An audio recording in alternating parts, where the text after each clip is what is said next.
What's up, everybody? Thralls Metal here once again. I'm Necrotic. I'm Jammin John. And we have an album review for you, and one that, I mean, honestly, this is maybe one of the most anticipated albums I have this month. It's one of my most anticipated bands to see at MDF next year. That is for damn sure. Either way, today we are going over the latest offering from 1914. Viribus Unitus. This comes out on the 14th of November on Napalm Records. This band formed in 2014 in the Ukraine, which is interesting because 1914 represents the first year of conflict in World War I, and they formed 100 years later, and that is this band's theme. The Ukrainian front with World War I. This is their fourth album overall. I became a fan of this band with their second album, The Blind Leading the Blind. I heard a couple of tracks, and I also saw that Dave Ingram was on it. As a guest, I was like, well, that's two reasons to pick it up, because this track's awesome. And lo and behold, the whole album was awesome. And their last album, Where Fear and Weapons Meet, was a year-ender for me in 2021. So yeah, I was very excited for this, because this is just, man, like vicious blackened death metal, blackened deathdoom. It's a little bit of both. I don't know. This band is just fucking amazing. I got into these guys today because I'm stupid and don't listen to music apparently, even though I've been on this channel now for going on, 7 years, right? Been on this channel for 7 years now, so you'd think I would have heard, the world of music, and I haven't, because I guess I don't listen to music as much as I should. This is a band I should have listened to, because this band is me and everything that I've come to love about music over the last couple years. So yeah, today, 1914, you got a new fan. Now, this album, this band, this whole project of what it is, draws huge comparison to Sulphur Aeon. Now, not only should I have been listening to Sulphur Aeon for years, I mean, I have now. I guess by the time of this review, I've been listening to them for a few years. But the overall scope of this record is very comparable to Sulphur Aeon, as it is awesome and huge. This band has such a huge scope to their sound. Like, I mean, if you boiled it down and, removed like a lot of the extra atmosphere and such, like, you would have some really solid stuff in here that's, on its fastest, most aggressive side, very comparable to like that just snarling mid-period of blackened death metal from Behemoth and, bands like Hideous Divinity, maybe even Belphegor. And at their slower, more doomy side, like definitely Paradise Lost, My Dying Bride, stuff like that. But with the atmosphere, this becomes, God, man, like the most grisly soundtrack to a National Geographic feature about World War I that I've never seen. I'd probably be more inclined to watch National Geographic specials if it in fact included a soundtrack such as this. I actually probably would have paid more attention in history as a kid had it sounded like this, but it didn't. My history teacher was boring. Yeah, even back in the 90s, come on, they could have tapped both thrower.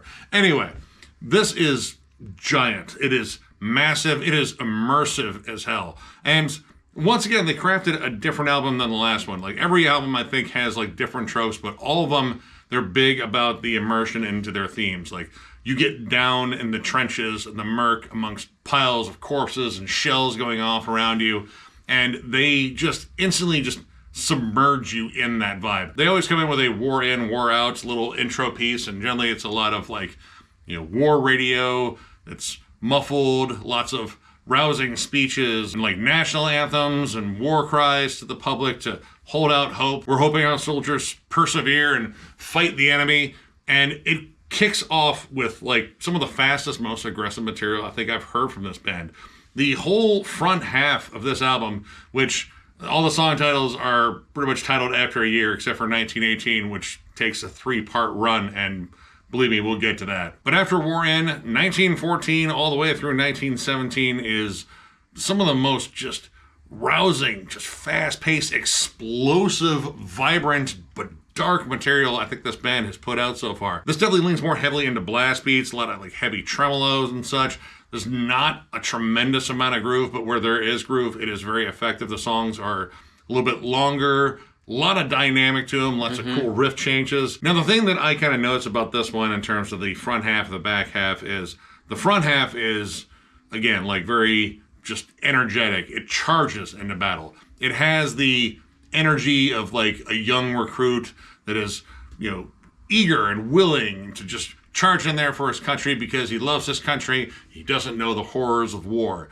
By the time you get to the back half of this album, You are the grizzled veteran that has seen so much shit that has absolutely just shattered him inside. They are broken, they are a void, but they have to keep fighting because it's almost about survival at that point. And that is a pretty good summation of the two parts of this record. The first half of it all the way through 1917 is, again, super intense. Like, it's still dark and heavy as shit, man. 1916 has some of the grossest fucking riffs on this album, but, like, that whole first half is, in fact, just intense. It's blasty, it's dark, it's evil, it's in your face.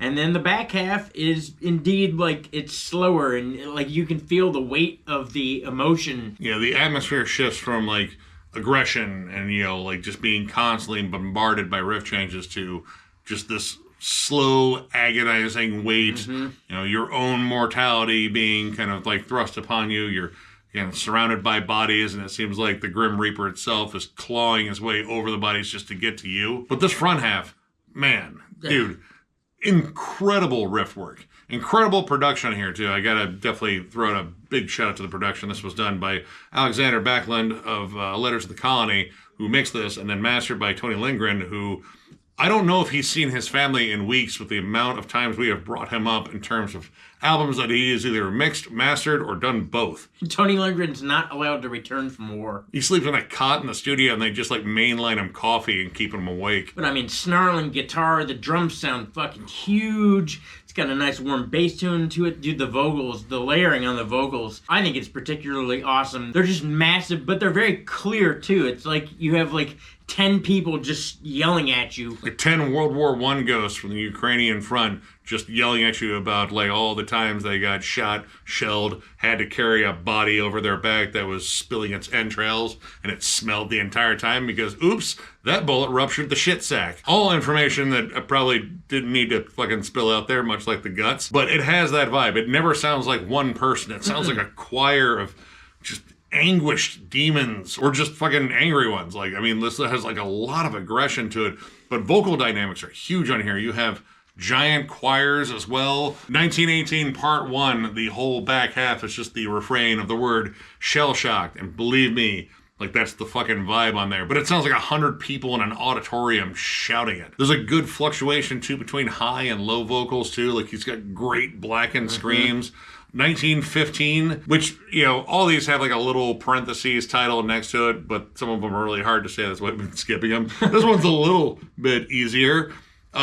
Easter battle for the Zwinin Ridge. I don't know where that is, but there was a battle for it around Easter. But that song is just vicious from the start. Machine gun riffs, very blackened energy. Like this kind of sounds like something you would hear on a Marduk album, but then you get these cool shifts like, you know, death metal grooves and such. Just killer riff work. And then 1916, which we've already kind of glanced over, that one's honestly one of my favorite tracks on here. Savage. Great dynamics in terms of switching up because you get the whole black metal side of them and you get the death metal side, and strong as hell. Oh yeah, and the subtitle parentheses thing for that is this Sudafed offensive, method offensive, I guess, if you're from Ohio. But that comes in with like distant, cold melodies. It's very, you know, blackened, it snarls, but then it sinks in these just stupid heavy, old school death metal grooves.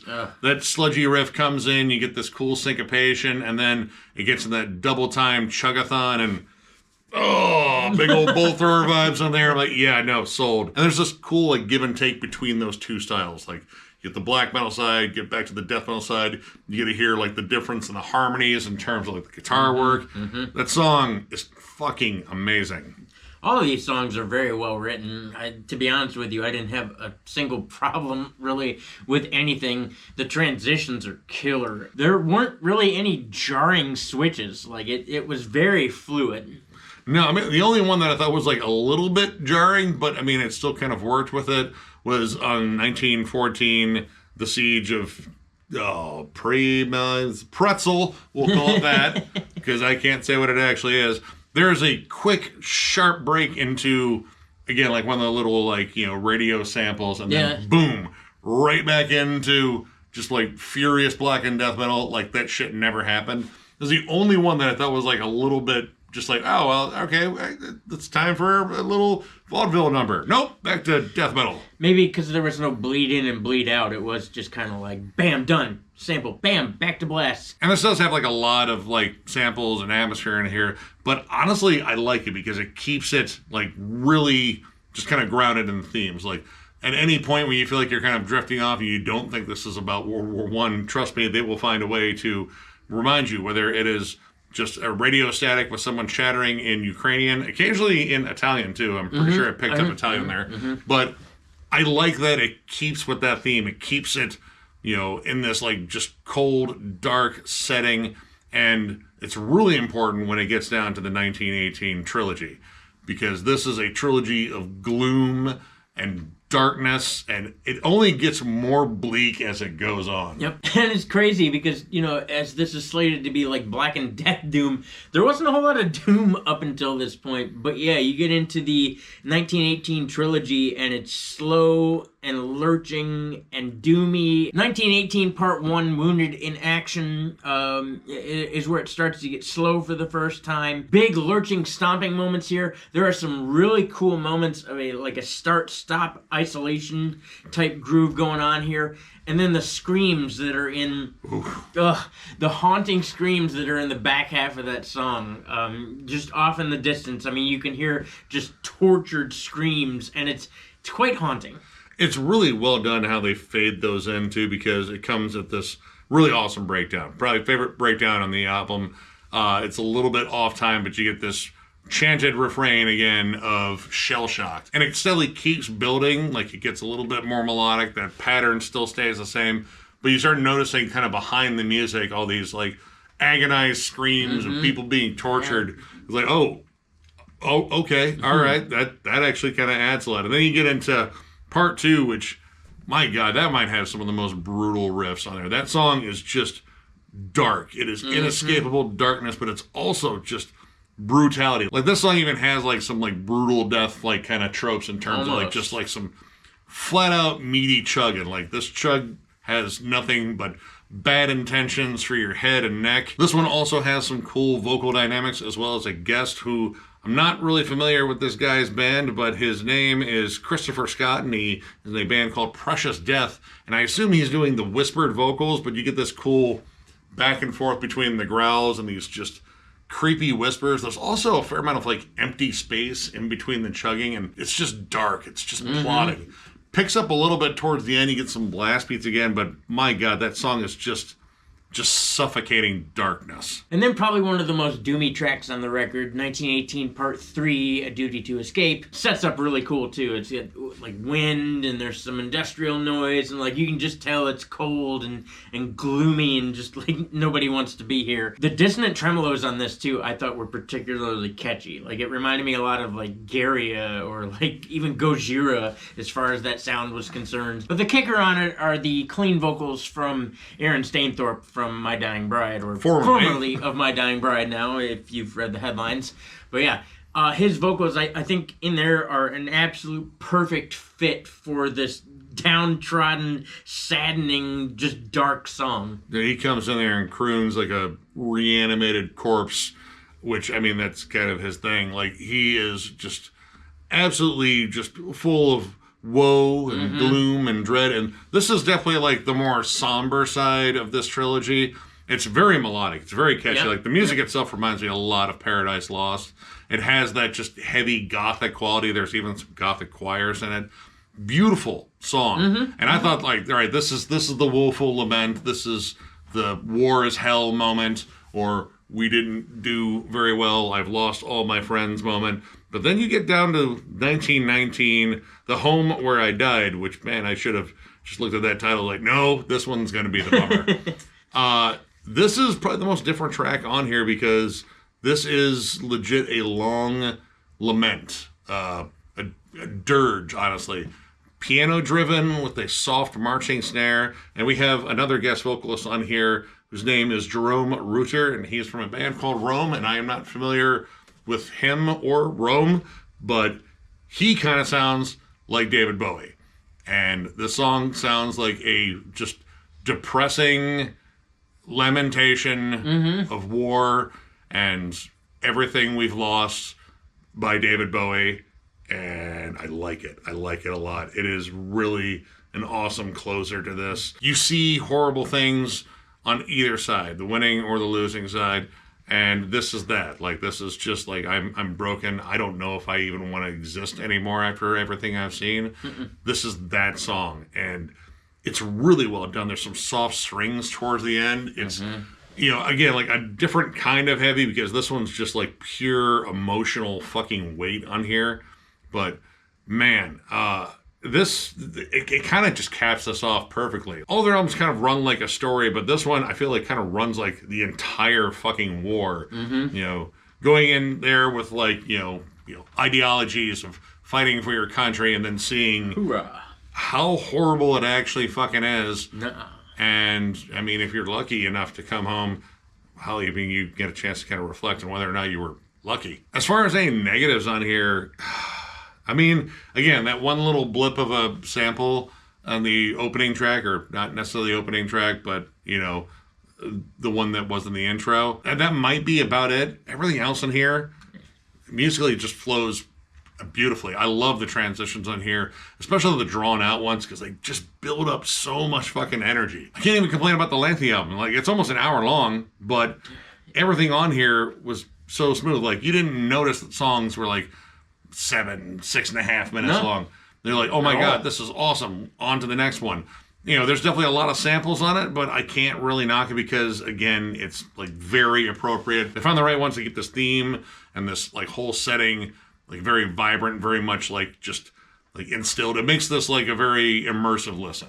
Well, and the samples don't take away from anything. If anything, they just add to the additional atmosphere that's, you know, larger than life. Like, there wasn't really a time where it cuts to just a sample unless you count either A, the intro of the song, or B, the actual, like, you know, beginning and end of this record, the first track and the last track, which are purely samples. Like, it's not like they did such a hard cut to a sample. Maybe in the first track, but even then there's still atmosphere going on behind it. Like, they're still incorporating their sound overall with these samples, so I can't really gripe there either. Yeah, the War In and War Out stuff I think is pretty appropriate, even though War Out this time, quote unquote, the end, question mark. The Duke kind of sounds like Homer Simpson.